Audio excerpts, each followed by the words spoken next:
Good morning everyone. I am your Hindi teacher. Today I will teach you Hindi grammar chapter 5 लिंग gender. संज्ञा के जिस रूप से उसके पुरुष जाति या स्त्री जाति के होने का पता चले उसे लिंग कहते हैं। संज्ञा के जिस रूप से उसके पुरुष जाति अथवा स्त्री जाति के होने का बोध हो या पता चले उसे लिंग कहते हैं। जैसे देखिए, मैं अपने माता पिता के साथ सरिस्का राष्ट्रीय उद्यान घूमने गई। यह राजस्थान में है। यह हमारे साथ मामा मामी और उनके लड़का लड़की भी थे। जैसे ही हम टिकट लेकर जीप से अंदर पहुँचे तो हमें नाचता हुआ मोर दिखाई दिया। पास ही में मोरनी बैठी हुई थी और बंदर और बंदरिया भी बीच सड़क पर बैठे चने खा रहे थे। अब इन वाक्यों में आप देखिए कि जितने भी रंगीन शब्द हैं उनसे पता चलता है कि जैसे पिता, मामा, लड़का, मोर, बंदर ये सारे पुरुष जाति के हैं और माता, मामी, लड़की, मोरनी, बंदरिया ये सारे शब्द स्त्री जाति के हैं। तो संज्ञा के जिस रूप से उसके पुरुष जाति अथवा स्त्री जाति के होने का पता चले उसे लिंग कहते हैं। लिंग, हिंदी भाषा में लिंग दो प्रकार के होते हैं। लिंग के भेद देखिए यहाँ, पुल्लिंग और स्त्रीलिंग। अभी मैंने पढ़ाया ना। तो पुल्लिंग शब्द, जो शब्द पुरुष जाति के लिए प्रयोग में लाए जाते हैं उन्हें पुल्लिंग शब्द कहते हैं। जैसे शेर, पिताजी, लड़का, मोर, बंदर, चूहा। वैसे ही स्त्रीलिंग शब्द, जो शब्द स्त्री जाति के लिए प्रयोग में लाए जाते हैं उन्हें स्त्रीलिंग शब्द कहते हैं। जैसे उदाहरण में माँ, मामी, लड़की, मोरनी, बंदरिया, चूहिया, बिल्ली।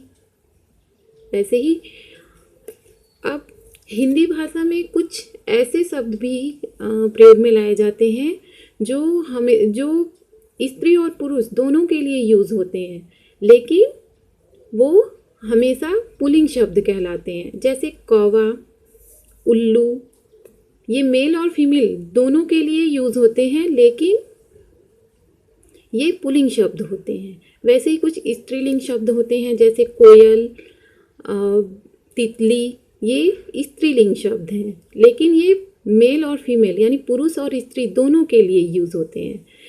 तो इन शब्दों के लिंग भेद को दर्शाने के लिए हम नर या मादा शब्द का प्रयोग करते हैं। नर का अर्थ होता है पुरुष तथा मादा का अर्थ होता है स्त्री। जैसे अब देखिए मच्छर, अब अगर मेल होगा तो नर मच्छर, मादा होगी फीमेल होगी तो मादा मच्छर। ओके। वैसे ही उल्लू, ये उल्लू जो है पुल्लिंग शब्द है लेकिन मेल और फीमेल दोनों के लिए यूज़ होता है।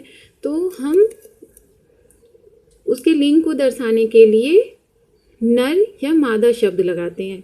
जैसे देखिए अगर मेल के लिए यूज़ कर रहे हैं हम उल्लू शब्द तो नर उल्लू, और अगर फीमेल के लिए यूज़ करेंगे तो मादा उल्लू। ओके। ऐसे ही मछली, नर मछली, मादा मछली। ओके। ऐसे ही देखिए यहाँ पे कुछ और स्त्रीलिंग तथा पुल्लिंग शब्द हैं। जैसे घोड़ा पुल्लिंग शब्द है, उसका स्त्रीलिंग घोड़ी, मोर, मोरनी, चिड़ा, चिड़िया, चूहा, चूहिया, ऊँट, ऊँटनी, बाघ का बाघिन, बैल, गाय, पुत्र, पुत्री। ओके। अब नेक्स्ट,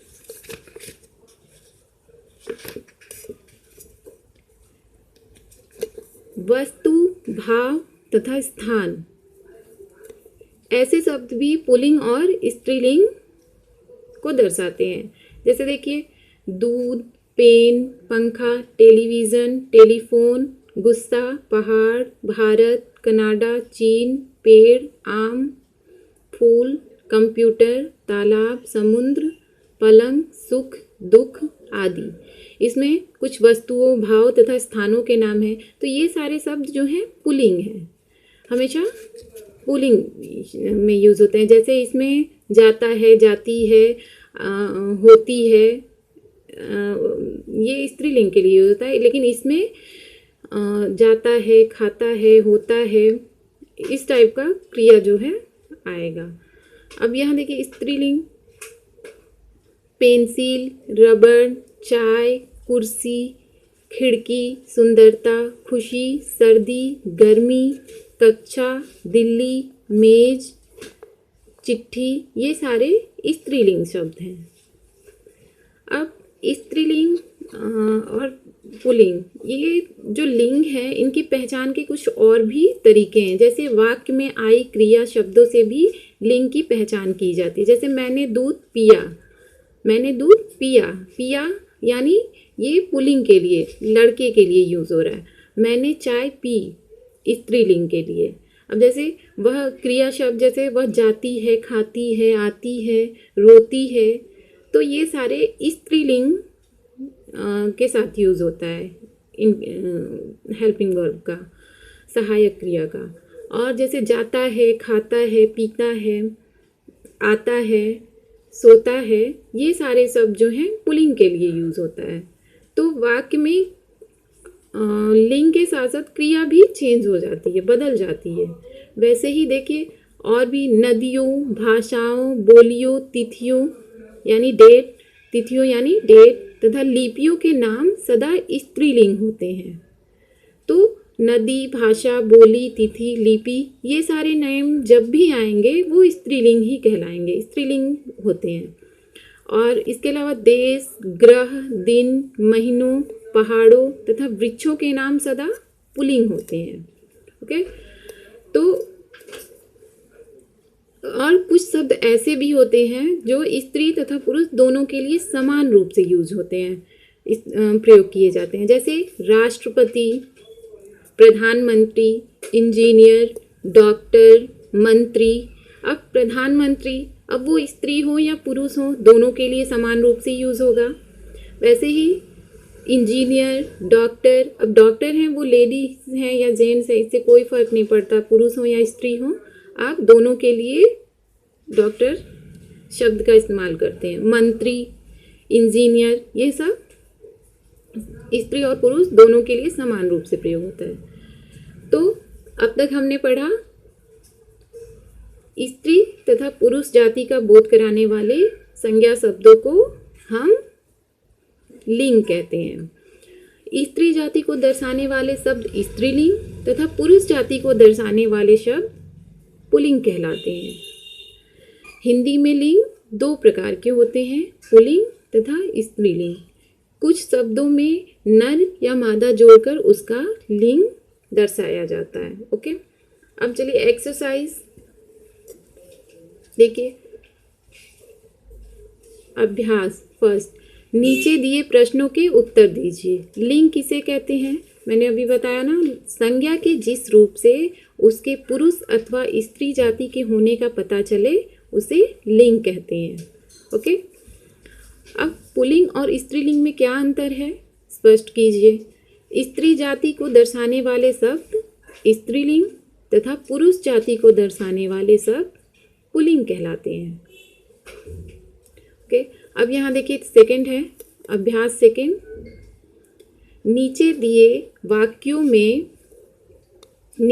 वाक्यों में रंगीन शब्दों के लिंग बताइए। अब यहाँ देखिए, मेरा विद्यालय बहुत बड़ा है। बड़ा है यानी पुल्लिंग, बड़ी है अगर क्रिया में चेंज होता बड़ी है तो वहाँ स्त्रीलिंग हो जाता, लेकिन यहाँ बड़ा है, ज़्यादातर आ की मात्रा आते हैं तो वहाँ पुल्लिंग होते हैं। अब जैसे देखिए, नदी में मछलियाँ तैर रही हैं। तैर रही हैं शब्द यानी स्त्रीलिंग को दर्शाता है। कमरे की खिड़कियाँ खोल दो, तो यहाँ कमरा जो है पुल्लिंग हो गया और खिड़कियाँ जो हैं स्त्रीलिंग। अब पहलवान कुश्ती लड़ रहा है, तो इसमें पहलवान जो है ज़्यादातर पुरुष के लिए यूज़ होता है, तो पहलवान यहाँ पुल्लिंग हो गया, कुश्ती स्त्रीलिंग। अब नेक्स्ट है देखिए, खाली स्थानों की पूर्ति उचित शब्दों द्वारा कीजिए। ओके, तो देखिए यहाँ धोबी कपड़े धो रहा है, धोबी कपड़े धो रहा है, धो रहा है, तो यहाँ धोबी हो गया। अगर धो रही है होता तो धोबिन हो जाता। ओके, अब यहाँ घास चर रही है यानी स्त्रीलिंग, तो बकरी। अब यहाँ देखिए ऑप्शन भी दिया हुआ है बकरा या बकरी, तो आप कैसे मालूम करेंगे?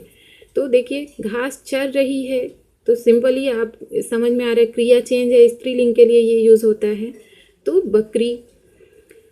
वैसे ही रानी लक्ष्मीबाई, यहाँ रानी लक्ष्मीबाई एक स्त्री थी, इसलिए यहाँ स्त्रीलिंग। तो स्त्रीलिंग के लिए क्या यूज़ होता है? वीर और वीरांगना है यहाँ दिया हुआ ऑप्शन। वीर जो है हमेशा पुरुष के लिए यूज़ होता है, तो ये पुल्लिंग शब्द हो गया। वीरांगना स्त्री के लिए यूज़ होता है, स्त्रीलिंग हो गया ये। तो रानी लक्ष्मीबाई एक स्त्री थी, तो यहाँ स्त्रीलिंग शब्द वीरांगना, रानी लक्ष्मीबाई वीरांगना थी। अब राकेश छोटी सी, क्या देखकर डर गया? को देखकर डर गया, तो छोटी सी, यहाँ देखिए छोटी सी है, तो यहाँ स्त्रीलिंग चूहिया। अगर यहाँ होता राकेश छोटा सा, तो यहाँ चूहा हो जाता। ठीक है, तो यहाँ राकेश छोटी सी चूहिया को देखकर डर गया, यहाँ ऑप्शन में भी है। तो यहाँ देखिए इसमें चूहिया हो जाएगा, इसमें वीरांगना, बकरी, इसमें धोबी ऑलरेडी फील है ये। अब नेक्स्ट है, दिए गए शब्दों के लिंग बताइए। इसे आप रीड करेंगे, आलू, कुर्ता, बाल्टी, उंगली, कुर्सी, टेलीफोन। ये आप इनके लिंग बताएंगे, ये स्त्रीलिंग है या पुल्लिंग है। इसको आप बुक पे फिल करेंगे। अगर बुक नहीं होगा तो आप कॉपी पे राइट करके इसको सेंड करेंगे। ओके।